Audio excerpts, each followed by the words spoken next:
দর্শক আসসালামু আলাইকুম। আশা করি ভালো আছেন সবাই।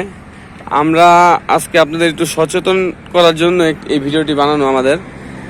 আপনারা আমাদের এই যে ক্যামেরার সামনে যে কলা গাছটি দেখছেন, এই কলা গাছটি কিন্তু আসলে এই রাস্তায় এইভাবে ফালানো হয় নাই। এটা কিন্তু রাতের বেলা গাড়ি থামিয়ে ডাকাতি করে এই কলা গাছগুলো রাস্তার মাঝখানে ফালায় কিন্তু ডাকাতি করে। এটা হইলো আপনার মাওয়া এক্সপ্রেস হাইওয়ে যে রোডটা, সেই রোডটার ঠিক আপনার যে সাইডের রোডটা মাওয়া থেকে ঢাকা যাওয়ার পথে হাতের বামে যে সাইডের রোডটা, এই রোডটার মধ্যে কিন্তু রাত্রেবেলা ডাকাতি করে।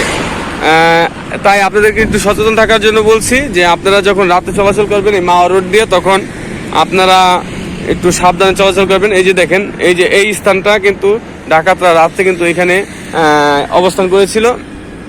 আর এই যে দেখেন রাস্তার যে দাগগুলা বা এই যে ইটাগুলা কিন্তু তারা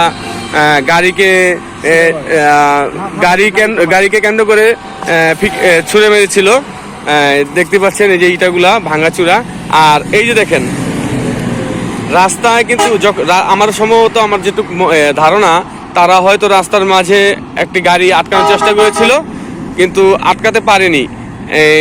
আটকাতে পারছে কি পারেনি সেটা আমি জানি না অবশ্য, কিন্তু এই যে দেখেন এই দাগটা কিন্তু ঠিক আপনার গাড়ির যে একটা গাড়ি কলা গাছ শেষরায় নিয়ে গেছে, শেষরায় নিয়ে অনেকটা দূর কিন্তু আপনার চলে গেছে। আসলে আপনারা যখন রাতে চলাচল করবেন এই মাওয়া রোডটা, আপনারা একটু সাবধানে চলাচল করবেন। এই যে এইখানটাও কিন্তু একটু বসার স্থান ছিল।